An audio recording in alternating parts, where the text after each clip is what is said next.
تو حضرت امیر حمزہ نے فوراً کلمہ پڑھ لیا۔ یہ دو روایات ہیں، ایک لوٹ کر کے آئے تب کلمہ پڑھا، اور ایک روایت یہ ہے کہ وہیں ابو جہل سے کہا کہ اس دین کو میں قبول کرتا ہوں۔ ہو سکتا ہے دونوں روایتوں کو ملا کر کے یہ کہا جائے اس کے سامنے صرف اعلان کیا کہ میں اس دین کو قبول کرتا ہوں، نبی کے پاس آ کر کے ذکر کیا تو پھر کلمہ لا الہ الا اللہ آپ نے پڑھا ہو۔ اس طریقے سے ایک دو ابو کا کردار پیش کیا جو مخالفت میں حد سے آگے بڑھے ہوئے تھے، اور ایک کردار میں نے پیش کیا جو آپ کی حمایت میں آئے، آپ کے چچا۔ اب دشمنان اسلام کا جو ظلم تھا وہ بڑھتا ہی جا رہا۔ اب کہیں گلی کوچے میں کسی مسلمان ہونے والے کو گھسیٹ رہے ہیں رسی میں باندھ کے، کہیں کسی کو چٹائی میں لپیٹ کے اس کی ناک میں دھواں دے رہے ہیں، کہیں اونٹ کی یا گائے کی یا کسی بھی جانور کی جن کے ہاں کھایا جاتا تھا اس کی کچی کھال میں لپیٹ کر کے دھوپ میں باندھ کر کے دن بھر چھوڑ دیتے تھے۔ عجیب عجیب سزائیں وہ نکالے ہوئے تھے۔ اب ایک موقع ایسا بھی آیا کہ اللہ کے نبی صلی اللہ علیہ وسلم نے جب دیکھا کہ ظلم حد سے بڑھنے لگا اور میں براہ راست ان کو روک نہیں پا رہا ہوں، تو ایک مرتبہ مسلمان ہونے والوں کی تعداد تو ایسی تھی کہ ان پر اسلام پیش کیا گیا، انہوں نے سمجھ میں آئی تو کلمہ پڑھ لیا۔ ایک مرتبہ اللہ کے نبی نے یہ محسوس کیا، اس وقت جو چمکتی ہوئی شخصیت تھی عرب کے اندر جن کا بول بالا تھا، ایک تو ابو جہل تھا، دوسرے حضرت عمر فاروق رضی اللہ تعالیٰ عنہ تھے۔ یہ خود بھی مسلمانوں میں سے جس کو سن لیتے تھے کہ یہ مسلمان ہو گیا خوب دھنائی کرتے تھے۔ اب لیکن ان کے مزاج میں ایک بات یہ بھی تھی کہ ہر بات کو یہ شک کی نگاہ سے دیکھتے تھے، ان کے دل میں کھٹکتی تھی اور اس کو صحیح اور غلط کے تناظر میں غور فکر کرتے تھے۔ اللہ کے نبی صلی اللہ علیہ وسلم نے ایک دن ہاتھ اٹھایا اور کہا اللہم اعز الاسلام والمسلمین بے ابی جہل او بے عمر بن الخطاب رضی اللہ تعالیٰ عنہ۔ اور ایک روایت میں یہ آتا ہے کہ اللہم اعز الاسلام بے ابی الرجلین بے عمر بن الخطاب او بے ابی جہل بن ہشام۔ اے اللہ تو ابو جہل یا عمر ان دونوں میں سے جو تیرے نزدیک زیادہ محبوب ہو اس کے ذریعے اسلام کو قبول، اسلام کو تقویت پہنچا، اسلام کو طاقتور کر دے۔ اب یہاں پر سیرت نگاروں نے لکھا ہے کہ ابراہیم علیہ السلام نے اللہ سے دعا کی اور اللہ کے نبی کو مانگا، اسی لیے اللہ کے نبی کو دعائے ابراہیمی کا نتیجہ بھی کہا جاتا ہے۔ اور ایک تاریخ نگار آگے بڑھ کر کے یہ بھی لکھتے ہیں کہ ابراہیم علیہ السلام نے نبی کو مانگا اللہ سے اور نبی نے عمر کو مانگا اللہ سے۔ کب؟ جب اسلام کو پنپنے نہیں دے رہے تھے اور ظلم و زیادتی کی ایسی ایسی نظیریں وہ لوگ قائم کر رہے تھے کہ آج تک دنیا ویسی سزا منتخب نہیں کر پائی ہے جیلوں کے اندر۔ حضرت عمر بن خطاب اس وقت عروج پہ تھے اور ایسے ہی کوئی معاملہ تھا اور وہ چراغ ہو کر کے تلوار ہاتھ میں لی اور کہا کہ آج میں محمد کا سر اس کے تن سے جدا کر دوں گا، جس نے بھائی کو بھائی سے جدا کر دیا، جس نے ماں کو بیٹے سے جدا کر دیا، جس نے بہن کو بھائی سے جدا کر دیا، اور تلوار ننگی لے کر کے اپنے گھر سے چلے اور دار ارقم کی طرف جانے لگے۔ راستے میں نعیم نامی ایک صحابی ملے جو ابھی جلد ہی مسلمان ہوئے تھے۔ انہوں نے حضرت عمر کا تیور دیکھا، سمجھ گئے کہ آج ان کا ارادہ اچھا نہیں ہے۔ کہا کہ کہاں جا رہے ہو؟ کہا کہ آج میں محمد کا سر قلم کر دوں گا اور یہ سارے جھگڑے ختم کر دوں گا۔ حضرت نعیم نے کہا کیا میں آپ کو ایک اور بات نہ بتا دوں؟ کہا بے شک بتلاؤ۔ کہا کہ پہلے اپنے گھر کی خبر لو، تمہاری بہن فاطمہ اور تمہارے بہنوئی بھی مسلمان ہو گئے۔ یہ صرف ان کا راستہ بدلنے کے لیے، اور ایک ذریعہ یہ بھی ہوتا ہے کہ ہدایت پانا ہو تو کوئی سبب بنتا۔ ان کو گھر لوٹ کر کے یہ سبب بننا تھا کہ وہ قرآن کو سنیں، بہن اور بہنوئی پر ظلم و ستم کریں اور پھر ان کے دل میں ندامت ہو، وہ وہیں سے پلٹے، وہی غصہ لے کے جو ادھر جا رہے تھے ادھر پلٹے۔ دروازے پہ پہنچے، خباب ابن عارت رضی اللہ تعالیٰ عنہ یہ ٹیوشن پڑھاتے تھے، ان کی بہن اور ان کے بہنوئی کو قرآن پڑھانا شروع کر دیا تھا۔ اور ایسے اس وقت ماحول یہ تھا کنڈی لگا کر کے پڑھایا جاتا تھا، کہیں کسی کافر کو پتہ لگ جائے اور وہ گھر میں ٹوٹ پڑے۔ اب حضرت عمر پہنچے، اس سے پہلے کہ وہ آواز دیتے ان کی چلنے کا جو انداز تھا، اور وہ مکمل جب محرم کا مہینہ آئے گا تو ان پہ جب ان کی سیرت پہ گفتگو ہوگی تو وہاں پہ بیان کیا جائے گا، ان کی آہٹ سے ان کی بہن نے محسوس کر لیا۔ اب آپ کہیں گے چلنے کی آہٹ اتنا تیز کیسے تھی کہ گھر میں چلی گئی؟ تو آپ کو معلوم ہونا چاہیے کہ جب دل میں ڈر ہو تو دماغ باہر ہی لگا ہو تاکہ کوئی آ کے سن نہ لے پڑھتے ہوئے، کافروں کو پتہ نہ چل جائے۔ اب حضرت خباب ابن عارت انہوں نے سوچا کہ اگر کنڈی کھولی اور انہوں نے جان لیا کہ میں قرآن پڑھا رہا ہوں تو پہلے تو میری خیر نہیں ہے، وہ جا کے اندر کہیں کمرے میں چھپنے کی جگہ تھی وہاں چھپ گئے، اور اب باہر آواز لگائی، ان کی بہن نے دروازہ کھولا، کہا کہ تم لوگ کیا پڑھ رہے تھے؟ اب وہ بہانہ کر رہی ہیں، کہا میں نے سن لیا ہے، اور یہ بات دونوں میں چلی،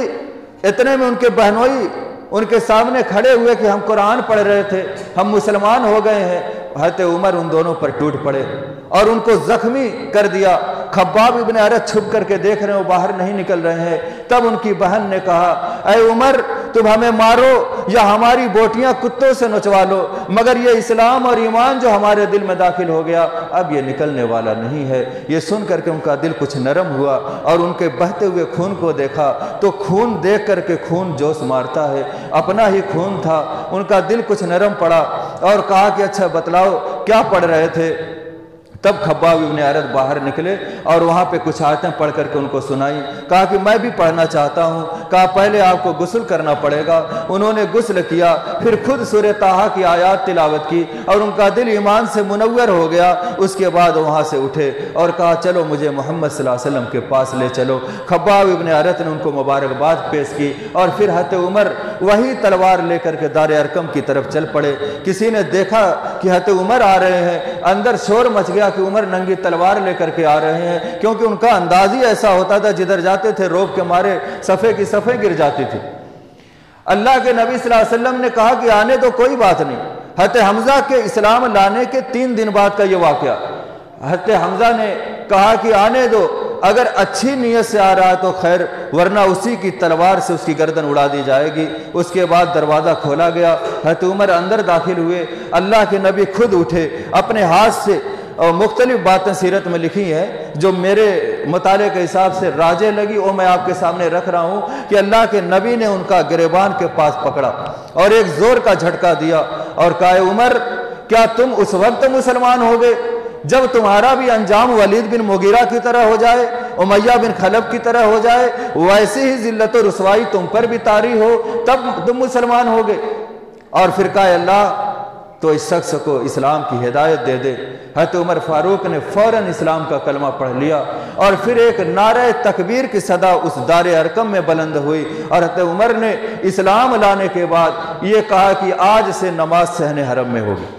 اس سے پہلے جرأت نہیں تھی کہ کوئی اعلانیہ طور پہ کہیں باہر اذان بھی دے دے، مگر آج حضرت عمر مسلمان ہوئے تو سب کو لے کر کے کعبہ کے صحن میں باجماعت نماز ادا کی، اور اللہ کے نبی کی دعا قبول ہوئی، اے اللہ تو عمر کے ذریعے سے اسلام کو طاقتور بنا دے۔ آج اسلام طاقتور ہوا حضرت عمر کے اسلام لانے پر، اب دار ارقم سے نکل کر کے صحن حرم میں نماز ہونے لگی۔ یہ 2 کردار آپ کے سامنے رکھے، ظلم کرنے والوں کے اور حمایت کرنے والوں کے۔ اللہ سے دعا ہے کہ پروردگار عالم ہمیں اسلام کی راہ میں جو پریشانیاں آئیں اس پر صبر اور تحمل کے ساتھ اس کو برداشت کرنے کی توفیق عطا فرما، اور بار الہ اسلام کی حفاظت اور اسلام کی صیانت اور اسلام کی اشاعت میں ہمیں وہی جذبہ عطا فرما جو صحابہ کرام کو تو نے عطا کیا تھا۔ وآخر دعوانا ان الحمد للہ رب العالمین۔